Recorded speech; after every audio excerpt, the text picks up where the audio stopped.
सभी लोग अपने मेरुदंड गर्दन से को सीधा रखें, आंखें कोमलता के साथ बंद करें। ओम ध्वनि का 3 बार उच्चारण करेंगे। पहले मैं एक बार इंहेल बोलूंगा, तत्पश्चात आप साधन करेंगे।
पावन अवसर पर हार्दिक स्वागत है।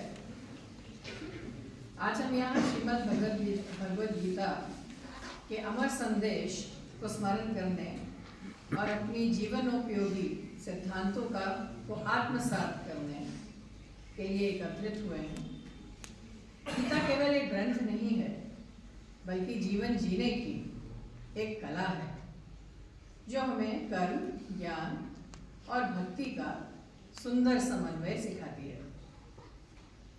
विश्वविद्यालय परिवार की ओर से इस गीता पर्व अवसर पर माननीय कुलगुरु महोदय, माननीय रजिस्ट्रार जी, सम्मानित अधिकारी एवं समस्त कर्मचारी एवं हमारे प्रिय साथियों, स्वयं सेवक साथियों,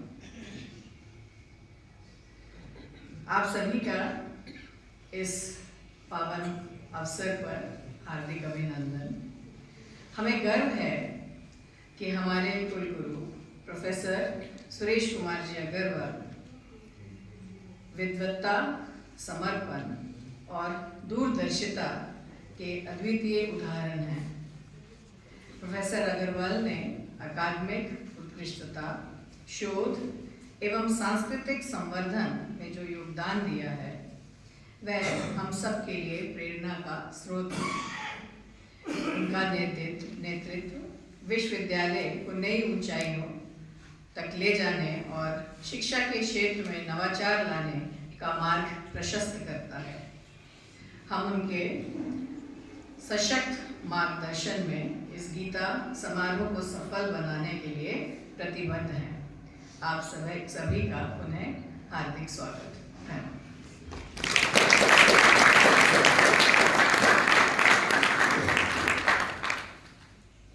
इस शुभ अवसर पर विश्वविद्यालय के कुल सचिव हमारे बीच में उपस्थित हैं। श्री कैलाश चंद्र जी शर्मा जी का भी हार्दिक अभिनंदन एवं स्वागत करते हुए श्रीमद् भगवद गीता के बारे में कथन है, गीता इति गायन्ति, जो गाई जाए वह गीता है। तो इसी उल्लेख को करने के लिए, इसको पूर्ण करने के लिए पहले मेरे द्वारा उच्चारण होगा, तत्पश्चात आप सभी को उच्चारण करना है। कुछ श्लोक है भगवद गीता के और विशेष रूप से भक्ति योग के, तो आप सब उच्चारण करेंगे। वसुदेव सुतं देवम्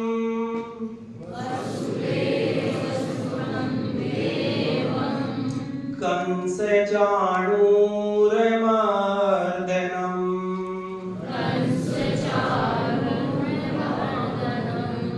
देवकी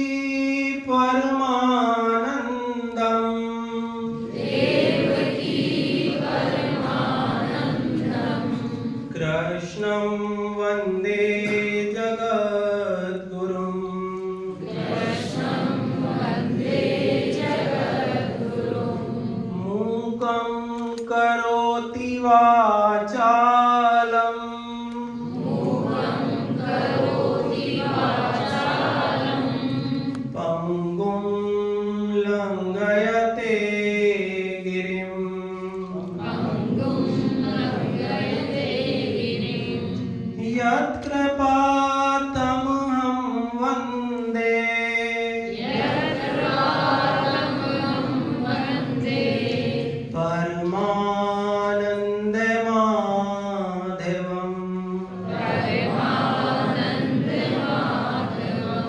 अथ श्रीमद्भगवद्गीतासु भक्ति योगे श्लोके संग्रह श्री भगवान उवाच थोड़ा लाउडली बोले चतुर्विधा भजन्ते मां जना सुकृतिनोऽर्जुन आर्तो जिज्ञासुरर्थार्थी ज्ञानी च भरतर्षभ तेज क्षमा धृति शौचम् अद्रोहो नातिमानिता भवन्ति सम्पदं देवीम् अभिजातस्य भारत दम्भो दर्पोऽभिमानश्च क्रोध पारुष्यमेव च अज्ञानं चाभिजातस्य पार्थे सम्पदमासुरीम् देवी सम्पद्विमोक्षाय निबन्धाय सुरीमता मासु च सम्पदं देवीम् अभिजातोऽसि पाण्डव नान्तोऽस्ति मम दिव्यानां विभूतीनां परं तप एष तुद्देशतः प्रोक्तो विभूते विस्तरो मया यद्वद्विभूतिमत्सत्त्वम् श्रीमदुर्जितमेव वा तत्तदेवावगच्छत्वम् मन तेजोऽस्य सम्भवम् मय्येव मन आधस्व मयि बुद्धिं निवेशय निवसिष्यसि मय्येव अत ऊर्ध्वं न संशयः अर्जुन उवाच किरीटिनं गदिनं चक्रिणं च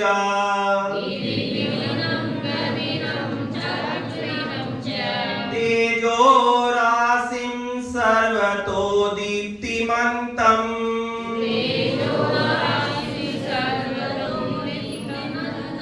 पश्यामि त्वां दुर्निरीक्षं समन्तात्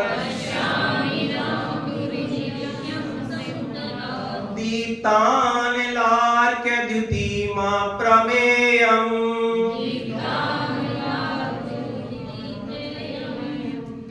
तेषामहं समुद्धर्ता मृत्यु संसार सागरात् भवामि न चिरात् पार्थ मय्यावेशितचेतसाम् ॐ तत्सदिति श्रीमद्भगवद्गीतासु उपनिषत्सु ब्रह्मविद्यायां योगशास्त्रे श्रीकृष्णार्जुन संवादे भक्ति योगे श्लोके संग्रह हरि ओम तत्सत् maintain the silence close your eyes अपनी आंखें बंद करें श्रीमद् भगवद गीता के कंपनों का अनुभव करें।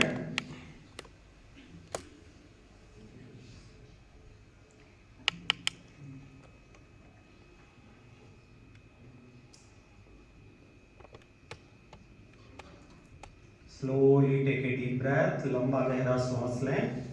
ओमकार का उच्चारण करते हुए बाहर आए।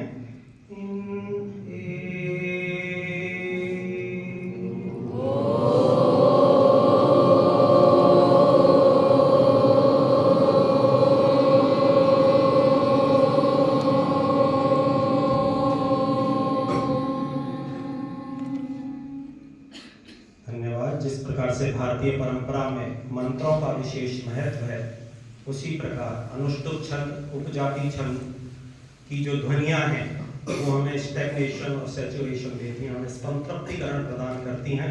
तालव्य ध्वनि, द्वंतव्य ध्वनि, विशेष प्रकार की ऊर्जा उससे उत्पन्न होती है और इस ऊर्जा के उत्पादन से हमारे शरीर की जो फिजियोलॉजी है वो सही होती है। इसलिए प्रतिदिन भगवत गीता के 8-10 श्लोकों का हमें अपने जीवन में उसे ढालना चाहिए और प्रतिदिन उसका उच्चारण करना चाहिए, क्योंकि हमारा शास्त्रीय ग्रंथ है। इसी प्रभाविता को बनाए रखते हुए मैं स्वामी विवेकानंद केंद्र कन्याकुमारी से प्रांत प्रशिक्षण का दायित्व लिए हुए डॉक्टर स्वतंत्र कुमार शर्मा जी से निवेदन करता हूँ कि कृपया मंच पर आए और विवेकानंद जी का जो गीता के संदर्भ में जो कर्म योग है उस पर प्रकाश डालें। स्वतंत्र कुमार शर्मा जी, जोरदार तालियां। आज अजमेर शहर में यदि विवेकानंद केंद्र की गतिविधियां का जो विस्तार हुआ है वो स्वतंत्र कुमार शर्मा जी की बदौलत ही हुआ है, अन्यथा या जो स्थितियां थी वो बड़ी न्यून थी। एक बार इस विषय के लिए भी उनकी जोरदार तालियां। और इस विभाग के लिए विद्यार्थी हैं और कुछ उन्होंने सीखा है। आइए, वेलकम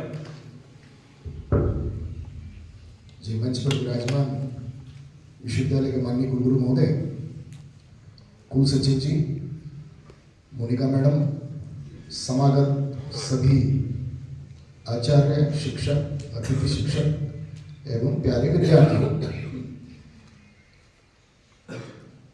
विश्वविद्यालयों में जो 2020 से एक नई परंपरा राष्ट्रीय शिक्षा नीति के रूप में प्रारंभ हुई है।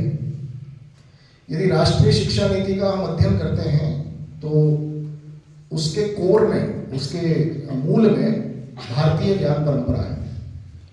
और भारतीय ज्ञान परंपरा के मूल में यदि हम जाएंगे तो अभी लारा जी ने जब गीता के श्लोक के चैंटिंग के अंत में एक वाक्य आपसे बुलवाया था, ओम तत्सदिति श्रीमद् भगवद गीतासु उपनिषत्सु ब्रह्म विद्यायाम योग शास्त्र, यानी सारे उपनिषदों से निकाल कर जो सार तत्व है ब्रह्म विद्या का वो इस योग शास्त्र में है।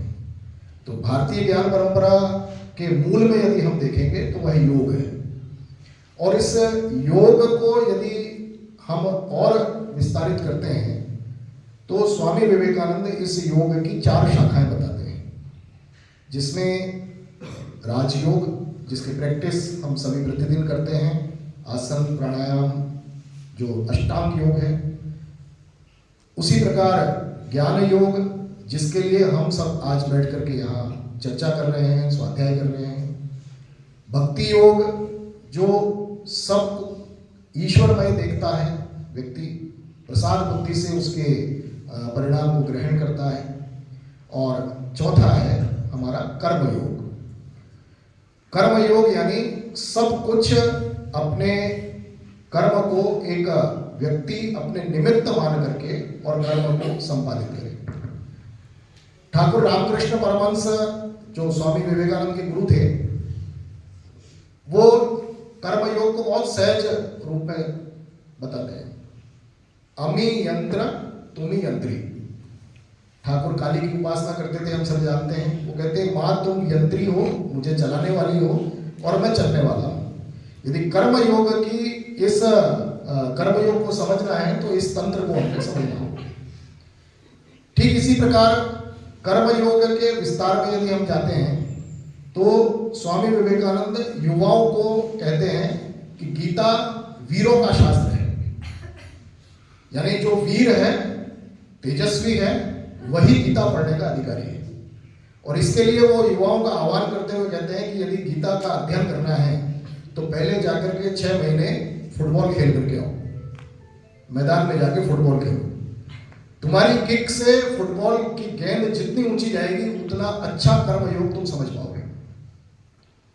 और इस वीरता को, इस वीरत्व को भगवान श्री कृष्ण ने अर्जुन को उस एक श्लोक के माध्यम से जागृत किया जिसमें वो कहते हैं कि क्षुद्रम हृदय दौर्बल्यम त्यक्तोत्तिष्ठ परंतप। अपने हृदय की कायरता को, कापुरुषता को समाप्त करके, उसको त्याग करके तो इस महत् कार्य के लिए खड़ा हो। हम देखते हैं गीता में, जब गीता का वाणी जब भगवान श्री कृष्ण ने महासमर कुरुक्षेत्र के युद्ध में, धर्म क्षेत्र के युद्ध में जब उनकी निस्सृत हुई, उससे पहले अर्जुन की जो स्थिति थी, यानी अर्जुन की वह स्थिति अगर नहीं बनी होती और अर्जुन सीधा ही युद्ध में प्रवेश कर गए होते तो गीता का इतना महत्वपूर्ण 700 श्लोक का जो ज्ञान है वो हमको कदापि नहीं मिलता। यानी इस ज्ञान के प्रवाह में अर्जुन हमारे माध्यम है, भगवान श्री कृष्ण उसके प्रदाता है। तो इस रूप में अर्जुन जब विषाद से युक्त हो गया और उसको उसकी अंतरात्मा की जागृति के लिए, यानी संकीर्णता से विस्तार की तरफ ले जाने के लिए जिन 700 श्लोकों का भगवान ने अपने मुख से वाचन किया, वह भगवत गीता आज हमारे लिए भी समकालीन है, उपयोगी है। 5000 साल पहले जब महाभारत का युद्ध हुआ था और उसके बाद से गीता एकमात्र ऐसा ग्रंथ है कि शायद ही विश्व की कोई भाषा हो जिसमें इस ग्रंथ का अनुवाद न हुआ। आप ढूंढिए गूगल के ऊपर कि ऐसी कौन सी भाषा है जिसमें गीता का अनुवाद नहीं मिलता है, आपको नजर ही नहीं आएगा। और हमारे लिए गीता इसलिए महत्वपूर्ण है क्योंकि अभी तक हम ऐसा समझते आए हैं, जैसा मैं लोगों से सुनता हूं कि गीता का ग्रंथ जब कोई यानी देह छोड़ने वाला हो, देह त्याग करने वाला हो या देह त्याग कर चुका हो, उस समय गीता का पाठ करने से आत्मा को शांति मिलती है, ऐसा जनमानस में अवधारणा है। लेकिन गीता में जो तत्व है वो मरते समय या मरने के बाद वाले तत्व नहीं है। ये तो जीवन जीने की कला, जैसे अभी मोनिका मैडम अपने स्वागतोद्बोधन में बता रही थी कि जीवन जीने की कला, किस प्रकार से हम जीवन जी सकें, किस प्रकार से कठिनाइयों में हम सम रह सकें और किस प्रकार से हम अपनी आत्मा का, अपने कार्य का कल्याण कर सकें। गीता में भगवान श्री कृष्ण कर्मयोग के एक श्लोक से उनका मंतव्य पता चलता है प्राणी मात्र के प्रति। वो कहते हैं उद्धरेत आत्मनात्मानं नात्मानं अवसादयेत्, यानी अपनी आत्मा का कल्याण करने वाला और अपने को ही पतन की ओर ले जाने वाला। उद्धरेत आत्मनात्मानं नात्मानं अवसादयेत् आत्मेव यात्मनो बंधु आत्मेव रिपुरात्मन, यानी मैं ही अपने आप का शत्रु हूं और मैं ही अपने आप का मित्र हूं। मैं ही मित्रवत व्यवहार करके अपने आप को अपना उद्धार कर सकता हूं और मैं ही अपने आप से शत्रुवत व्यवहार करते हुए अपनी आत्मा का पतन कर सकता हूं। यानी मेरे उत्थान और पतन का कारण कोई अन्य नहीं है, मैं स्वयं उसके लिए उत्तरदायी हूं। जब ये ब्रह्म वाक्य हमारे अंतर्मन में गूंजता है तब हम दूसरे को अपने लिए दोषी ना मान करके स्वयं आत्मचिंतन के लिए अग्रसर होते हैं। और मुझे लगता है कि जो राष्ट्रीय शिक्षा नीति की जो कोर भारतीय ज्ञान परंपरा का एक सबसे महत्वपूर्ण उद्देश्य यही है कि व्यक्ति अपने स्वत्व को जाने, स्वयं में छिपी हुई प्रतिभाओं को निखारे, उसका अनुशीलन करे और फिर जो भारत माता को जगत गुरु बनाने के लिए हम सभी भारतवासी प्रयासरत हैं, उस आत्मचिंतन को अपने कार्य में रूपांतरित करते हुए और फिर इस भारत को, जो हमने एक राष्ट्रीय स्तर पर संकल्प लिया है कि 2047 तक हम इसको विकसित भारत बनाएं, लेकिन वो विकसित भारत की कल्पना स्वामी विवेकानंद के शब्दों में या उनके भाव में वो नहीं है कि सबके पास में घर हो जाए, सबके पास में संपत्ति हो जाए, सबके पास में सब एफ्लुएंट सोसाइटी बन जाए। केवल इतना मात्र नहीं है, ये तो होना ही है, लेकिन हम आध्यात्मिक दृष्टि से, नैतिक दृष्टि से अपने जीवन मूल्यों के प्रति भी हम उतने ही स्तर पर जागृत हो जाएं, ये विकसित भारत की मूल संकल्पना है। मैं आपको एक छोटी सी घटना बताते हुए और अपनी वाणी को विराम दूंगा कि जब हम 2002 की बात है, शायद 2002 या 2003 की बात है, हमारे अर्थशास्त्र विभाग में मैं उस समय था और एक हमारा इंडस्ट्रियल विजिट ऐसा करके जाता था। उस समय मैं मैनेजर होकर के गया, तो गुड़गांव में अपनी मारुति की जो प्लांट है वहाँ पर हमने विजिट किया। आप सबको ध्यान होगा, हो सकता है आप उस समय बहुत छोटे रहे होंगे या जन्म भी नहीं हुआ हो, तो 89-90 के आसपास वो मारुति सुजुकी कंपनी लगभग बंद होने के कगार पर आ गई और लोगों ने, कर्मचारियों ने हड़ताल कर दी और बहुत सारी डिफिकल्टीज थी। इसके बाद सुजुकी कंपनी जापान से आई और उन्होंने कहा कि चलिए हम आपको ट्रेनिंग देते हैं, तो उन्होंने कुछ सिलेक्टिव वर्कर्स को अपने यहाँ ट्रेनिंग देने के लिए जापान ले गए। 15 दिन उनकी ट्रेनिंग हुई और ट्रेनिंग देने के बाद में वो फैक्ट्री वापस चालू हुई। बाकी के जितने जो एडमिनिस्ट्रेशन लेवल पर या जो होना था वो हुआ, लेकिन उसके बाद जो उसकी ग्रोथ है वो आज हम देखते हैं कि मार्केट में वर्ल्ड लीडर जो है वो मारुति है, सभी जानते हैं इस बात। तो उसके पीछे का कोर कारण क्या था?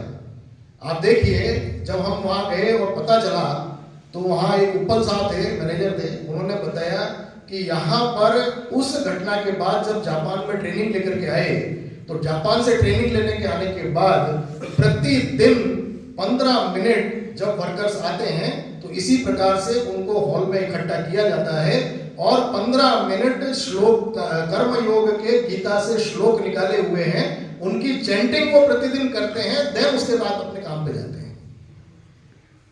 ये हमारे लिए कितनी गौरव का विषय है, कितनी गौरव की बात है कि जिस गीता को हम मरणोपरांत या मरते समय जिसका चिंतन कर रहे हैं, उन्होंने अपने जीवन में कार्यशैली को बढ़ाने के लिए, उत्तरोत्तर विकास के लिए उसका एक अध्ययन किया है, उसका चिंतन करते हुए, और केवल उन्होंने कहा कि इंसेंटिव ठीक है, इंसेंटिव अपनी जगह है, वो तो प्रोडक्शन से लिंक होते हैं, जैसे प्रोडक्शन बढ़ता है तो इंसेंटिव भी बढ़ते हैं, लेकिन बिना इंसेंटिव के लिए व्यक्ति को कार्य के प्रति जागृत करने और कार्य में लग जाने के लिए जिस मूल तत्व की आवश्यकता होती है वह चेतना गीता के अध्ययन से हमें प्राप्त होती है।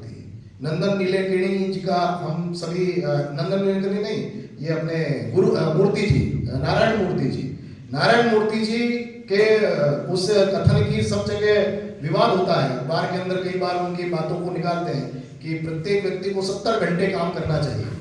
हम सभी देखते हैं, हमने भी पढ़ा होगा, लेकिन वास्तव में यदि विकसित भारत बनाना है तो आत्मचिंतन हमको करना पड़ेगा कि हमने इस गुलामी की परंपरा से, गुलामी की परंपरा में जो हमारे बीज बो दिए गए हैं कि काम के घंटे इतने ही होने चाहिए या इससे ज्यादा होने पर हमको और डिमांड करनी चाहिए, यह सब हमारे कहीं ना कहीं पश्चिम से आई हुई ऐसी अवधारणा है कि जो रुकावट पैदा करती है कि भारत जल्दी से जल्दी, अगर ऐसा नहीं होगा तो बहुत जल्दी विकसित हो जाएगा। स्वामी जी का वह कथन, उठो जागो और लक्ष्य प्राप्ति तक मत रुको, यदि इस कथन को साकार करना है तो हमें गीता के कर्म योग का नित्य न केवल अभ्यास करना पड़ेगा अपितु उसका चिंतन, मनन और अनुशीलन भी करना पड़ेगा। आज गुरु जी हमारे मध्य विराजमान है। मेरे मन में एक बात थी जो मैं विचार रखता हूँ, बाकी कैसे फलीभूत हो सकता है उसका हम चिंतन करें, एडमिनिस्ट्रेशन या हमारे जो प्रभारी हैं वो इसके बारे में विचार करें कि नित्य रूप से यहाँ गीता का पठन होता है, इतने सुंदर वातावरण यहाँ का बना हुआ है, क्या हफ्ते में एक दिन या 15 दिन में एक दिन हमारे सारे टीचिंग, हमारे सारे नॉन टीचिंग स्टाफ बैठ करके 1 घंटा गीता पर स्वाध्याय कर सकते हैं क्या? या तो बिफोर आवर्स, ऑफिस आवर्स हो सकता है, आफ्टर ऑफिस आवर्स हो सकता है, महीने में एक दिन, 15 दिन में एक दिन या हफ्ते में एक दिन, जो भी हो सकता है। तो मैं ऐसा समझता हूं कि इस गीता की चेतना को हम प्रत्येक प्राण, प्रत्येक शरीर में, प्रत्येक बुद्धि में अनुप्राणित कर सकेंगे, ऐसा भाव लेते हुए और ऐसा विचार रखते हुए मैं अपनी वाणी को विराम देता हूं। आप सबने बहुत धैर्यपूर्वक सुना।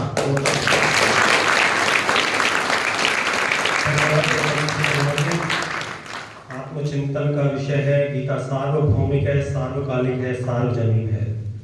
सभी भूमियों पर इसकी अपनी एक जैसा व्यवहार है, एक जैसा अर्थ है। चाहे मंगल ग्रह पर आप इसे लेके जाएंगे तब भी इसका वही अर्थ निकलेगा, यूएस में लेके जाएंगे तब भी इसका वही होगा।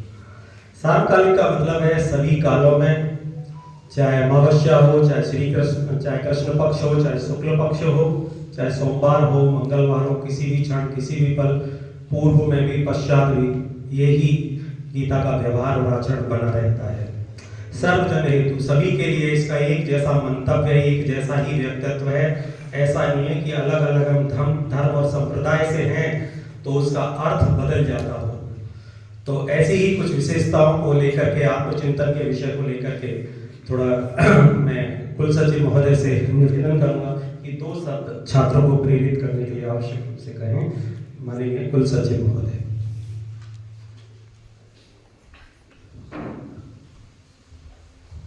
मोक्षदा एकादशी श्रीमद् भगवद गीता जयंती के इस पावन और पुनीत अवसर पर आज के कार्यक्रम के मुख्य अतिथि हमारे माननीय कुलगुरु महोदय प्रोफेसर मोनिका भटनागर जी, कोऑर्डिनेटर एनएसएस, सभी आचार्यगण, शिक्षकगण और प्रिय विद्यार्थियों से मैं एक प्रश्न पूछना चाहता हूँ कि मोक्षदा एकादशी को गीता जयंती के रूप में मनाया जाता है, तो मैंने कहा ही है। तो आप में से कितने लोग ये जानते हैं कि गीता जयंती कब आती है?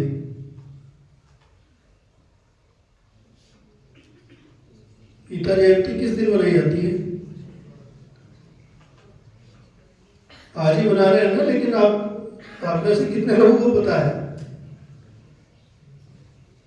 ये पता होना चाहिए। यही सामान्य ज्ञान की बात है, ये ऑब्जर्वेशन की बात है कि हम चीजों को ऑब्जर्व करें और सीखें कि गीता जयंती कब मनाई जाती है। यदि आप 1 दिसंबर कहेंगे तो गलत हो जाएगा। ये मार्गशीर्ष शुक्ला एकादशी जो आती है उसे मोक्षदा एकादशी या गीता जयंती के रूप में मनाया जाता है, क्योंकि इसी दिन भगवान श्री कृष्ण ने अपने श्रीमुख से गीता का ज्ञान अर्जुन को दिया था। इसीलिए इसी के पुण्य स्मरण में हम इसे मनाते हैं। जैसा अभी मंगलाचरण में लाला शर्मा जी ने एक श्लोक सुनाया था आपको कि वसुदेव सुतम देवम कंस चाणूर मर्दनम देवकी परमानंदम कृष्णम वंदे जगत गुरु। भगवान श्री कृष्ण को जगत गुरु कहा गया है। इसी कारण कहा गया है कि उन्होंने एक ऐसा अमूल्य ज्ञान पूरे संसार को दिया है जिसकी तुलना पूरे विश्व में कहीं भी नहीं है। किसी भी साहित्य में इसकी तुलना नहीं हो सकती। और श्रीमद् भागवत गीता जिस ग्रंथ का एक अंश है, महाभारत का एक अंश है श्रीमद् भगवत गीता, महाभारत में ही आता है। और महाभारत जो महामुनि वेदव्यास जी ने लिखी है, उस महाभारत के संबंध में विद्वान कहते हैं कि धर्मे च अर्थे च कामे च मोक्षे च भर्तर्षभ यदि हास्ति तदन्यत्र यन्ने हास्ति न तत् क्वचित्। यानी महाभारत एक ऐसा ग्रंथ है जिसमें श्रीमद् भगवद गीता भी आता है, जिसमें धर्म, अर्थ, काम और मोक्ष के संबंध में ऐसी कोई बात नहीं है जो नहीं कही गई हो, और ऐसी कोई बात नहीं है जो इसमें नहीं हो और कहीं और मिल जाए। यानी कि जो इसमें है वही अन्यत्र सब ग्रंथों में है, और जो इसमें नहीं है वो कहीं भी नहीं है। ऐसा महाभारत के रूप में कहा गया है, महाभारत के लिए कहा गया है, जो कि श्रीमद् भगवद गीता के लिए भी अक्षरशः सत्य है।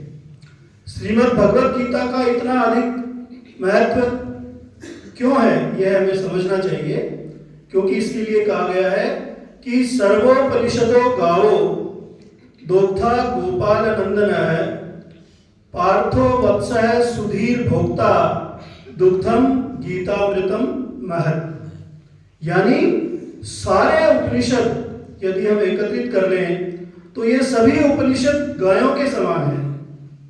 सर्वोपनिषदो गावो, दोग्धा गोपाल नंदन है, और श्री कृष्ण उन उपनिषदों रूपी जो गायें हैं उन गायों का दूध निकालने वाले हैं। दोग्धा गोपाल नंदन है, पार्थो वत्स है, पार्थ यानी कि अर्जुन बछड़ा है, सुधीर भोक्ता, जो सुनने वाले विद्वज्जन हैं, आप सभी श्रोतागण हैं, वे उसके भोक्ता हैं, उसका उपभोग करने वाले हैं। किसका? दुग्धम गीतामृतम महत्, जो गीता रूपी महान अमृत रूपी दूध है, उसका हम सभी भगवान श्री कृष्ण के द्वारा हम सभी उपभोग करने वाले हैं, उपयोग करने वाले हैं। यह श्रीमद् भगवत गीता का महत्व है। महामुनि वेदव्यास जी ने कहा है कि यत्र योगेश्वर कृष्ण है, यत्र पार्थो धनुर्धर, तत्र श्रीर विजयोर भूतिर ध्रुवा नीतिर मतिर मम। यानी कि जहां धनुर्धारी अर्जुन है, भगवान श्री कृष्ण है, वहां कल्याण है, वहां ऐश्वर्य है, वहां सब कुछ विजय है, विजय ही विजय है। यह श्रीमद् भगवत गीता का महत्व है। श्रीमद् भगवत गीता में 3 योगों की त्रिवेणी है, अर्थात कर्म योग, भक्ति योग और ज्ञान योग। ये तीनों योग अपने पूर्ण स्वरूप में श्रीमद् भगवत गीता में हमें प्राप्त होते हैं। मुख्य रूप से कर्म योग का ऐसा शास्त्र बहुत दुर्लभ है जो कर्म के लिए हमें इतनी प्रेरणा दे। अर्जुन जो प्रारंभ में विषादग्रस्त है, उसको विषाद से लेकर मोक्ष संन्यास तक की यात्रा करवाने का कार्य इसी गीता रूपी शास्त्र ने किया है, जो श्री कृष्ण भगवान के द्वारा उपदिष्ट की गई है। गीता का प्रारंभ धर्म से होता है। धर्म शब्द प्रारंभ के श्लोक में धर्म आता है।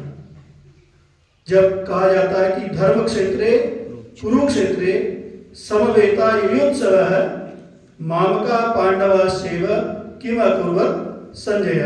जहां धृतराष्ट्र पूछते हैं कि हे संजय, धर्म क्षेत्र कुरुक्षेत्र में मेरे पुत्र और पांडु के पुत्र क्या कर रहे हैं, यह विवरण मुझे बताओ।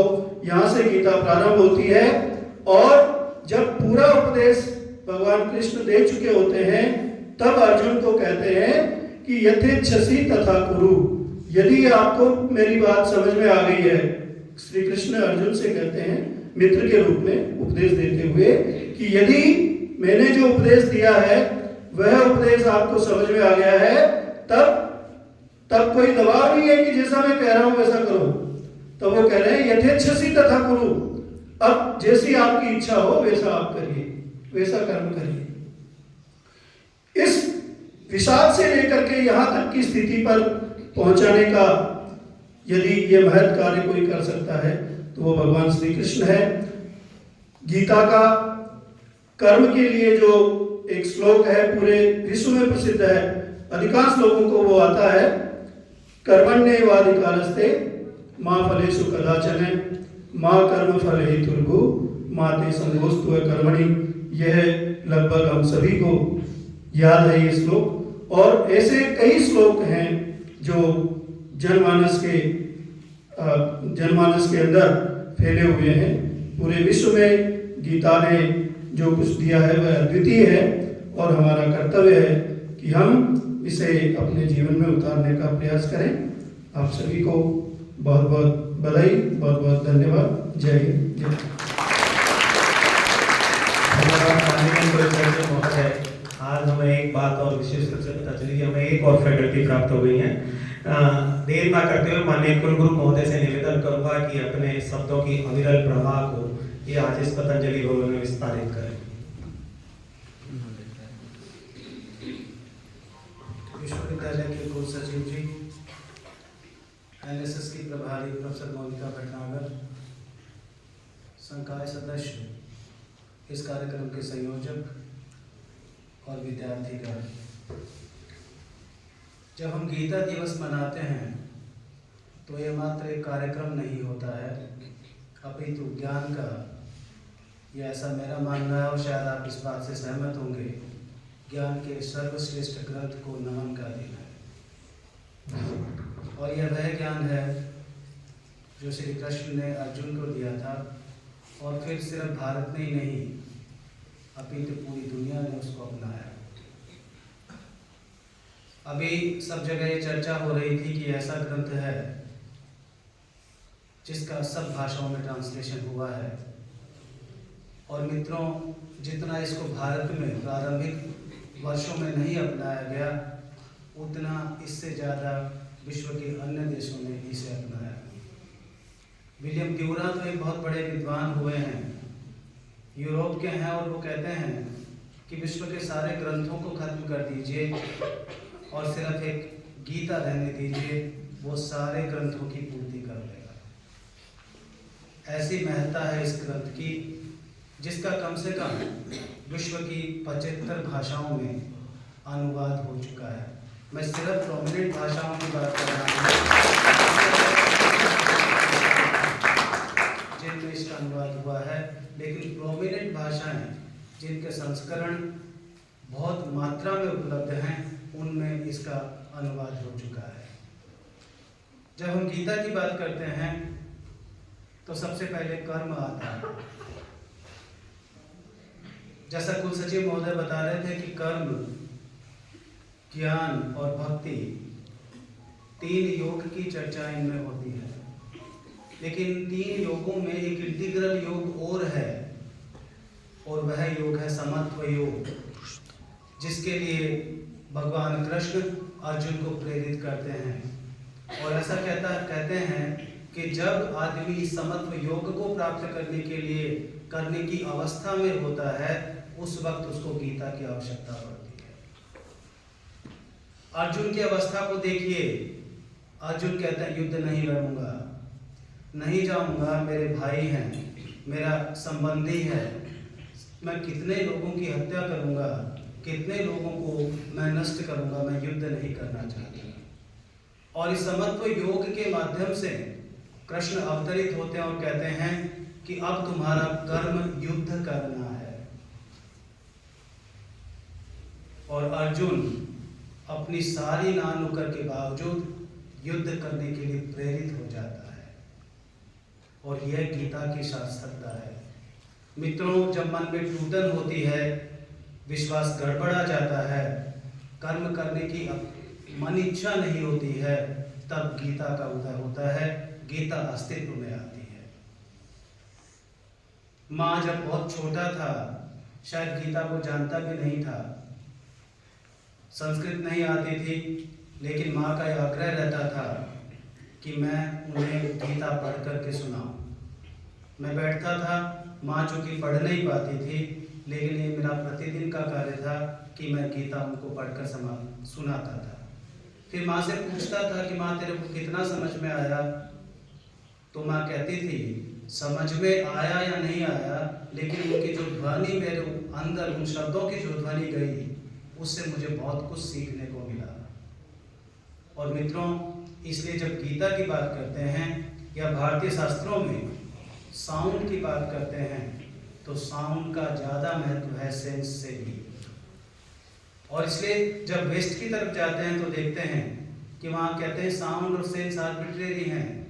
Sense has got no link with sound, but when you come to India, India very tacitly says that sense has got a very integral relationship with sound. और इसलिए जो उच्चारण की बात यहाँ विभाग में कही गई है, चलती है, मैं समझता हूँ किस तरह की परंपराओं को शुरू किया जा सकता है, उसमें हम विश्वविद्यालय के माध्यम से दूसरे लोगों को भी एक संदेश देने की स्थिति में होंगे। एक बात और बताना चाहता हूँ मित्रों, इस राज्य में पर शायद एकमात्र विश्वविद्यालय यह है जिसके योगा विभाग का नाम पूरे राजस्थान में बड़ी श्रद्धा के साथ लिया जाता है।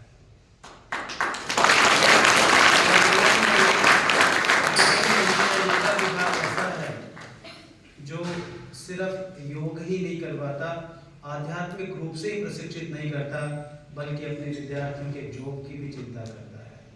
और इस रूप में गीता का संपूर्ण क्रियान्वयन इस विभाग द्वारा किया जाता है।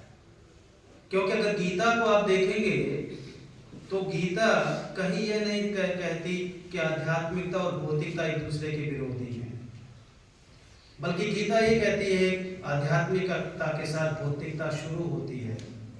और इसलिए कृष्ण कहते हैं कि सबसे बड़ा योग कर्म योग है, बाकी सब योगों का उतना महत्व नहीं है जितना कर्म योग का महत्व है।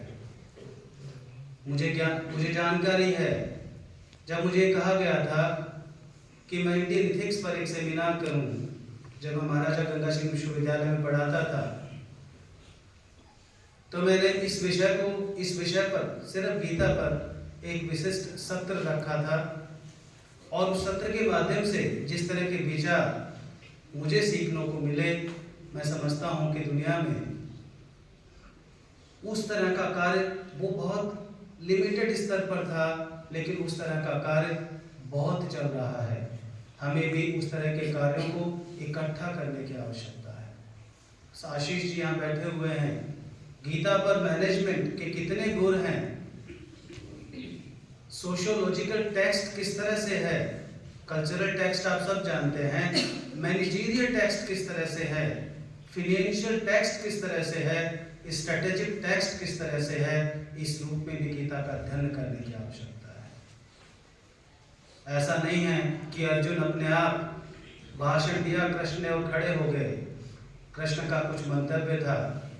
ये अगर शब्दावली को देखेंगे आप, संस्कृत की शब्दावली को, जिसका रूपांतरण हो सकता उस रूप में संभव नहीं हो पाया हो, तो हर के पीछे एक स्ट्रेटजी है, हर के पीछे एक मैनेजमेंट है, हर शब्द के पीछे एक फिनेंस है, हर शब्द के पीछे इथिक्स है। मित्रों, उन सभी प्रारूपों को, उन सभी कंपोनेंट्स को अगर हम अपने जीवन में, अगर मैं समझता हूँ लाखवां हिस्सा भी उसका आत्मसात कर पाए, तो आज हमारा गीता दिवस मनाने का ये जो उद्देश्य है वो सार्थक हो पाएगा। गीता के प्रति यही सबसे बड़ी हमारा सम्मान होगा कि हम गीता को अपने जीवन में जीना सीखें, उपदेशों के माध्यम से नहीं। इसलिए हमारे ऋषियों की परंपरा रही कि उन्होंने जो कुछ कहा उसको जिया। गीता में यूँ तो बहुत सारी चीजें हैं और हर वाक्य मैंने कहा कि एक संदेश का वाक्य है, लेकिन गीता प्रमुख रूप से दो चीजों को बहुत एम्फेसाइज करती है। और वो पहला चीज है सर्वधर्मे निधनम श्रेय, कि आपको अपना कर्म करना ही है, चाहे आप कितनी भी कठिन परिस्थिति में हैं। आपको याद दिलाना चाहूंगा राजा हरिश्चंद्र का। हरिश्चंद्र अपने शमशान में ड्यूटी पर हैं, कार्य कर रहे हैं। उनकी पत्नी आती है, याद दिलाती है कि बेटे का दाह संस्कार करना है, मेरे पास कुछ भी नहीं है। और हरिश्चंद्र अपने कर्म से टस से मस नहीं होते, कहते हैं कि हाँ मेरा कर्म है कि मैं तुम्हें पैसे लिए बगैर, यानी कि इसके जो चार्जेस हैं उसके बगैर मैं आपको इसकी अनुमति नहीं दे सकता। मित्रों, भारत की कर्म की वह परंपरा है। हमें कर्म की प्राथमिकताएं भी निश्चित करनी होंगी कि प्राथमिकताओं से हमारे कर्म की ये जो पेरिजल यानी कि हमारी जो अनवरतता है वो निकलती है। दूसरा, कर्मण्येवाधिकारस्ते मा फलेषु कदाचन। इस वाक्य को आत्मसात कर लें, क्योंकि कर्म हमेशा हमारे ऋषियों ने कभी भी फल की चिंता नहीं की और अपने कर्म का संपादन किया। अगर ये दोनों इन मैसेजेस को हम हमारे जीवन में क्रियान्वित कर पाए तो शायद गीता दिवस मनाने का उद्देश्य सफल हो पाएगा। मुझे यहाँ बुलाया, इस अवसर पर अपने विचार व्यक्त करने का अवसर दिया, उसके लिए संयोजक महोदय का बहुत आभारी हूँ और NSS प्रभारी का भी आभारी हूँ कि मुझे यहाँ आने का अवसर दिया गया। धन्यवाद।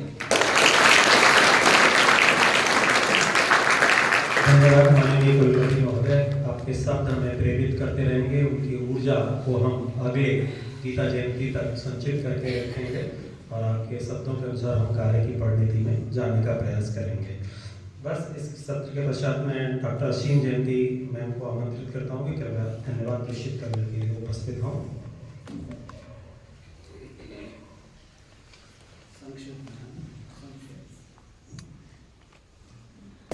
यतिराजाय विवेकानंद सूर्ये सच्चित् सुख स्वरूपाय स्वामिने तपारिणे।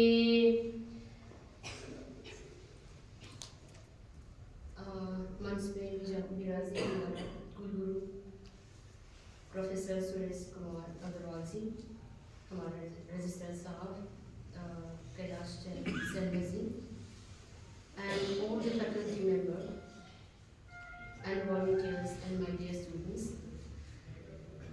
On behalf of the Department of Yogic Science and NSS team, I would like to express my sincere gratitude to all of you for being part of this Gita Jayanti celebration, and I would like to extend my special thanks to our Vice Chancellor for his support and guidance. So your vision and dynamic personalities and your vision has been a constant source of our inspiration. And I thanks all our colleagues, our guest faculty, the volunteers, the media persons, and all the supporting staff and my dear students for making this event successful. Thank you once again. Thank you all. And Jai Shri Krishna.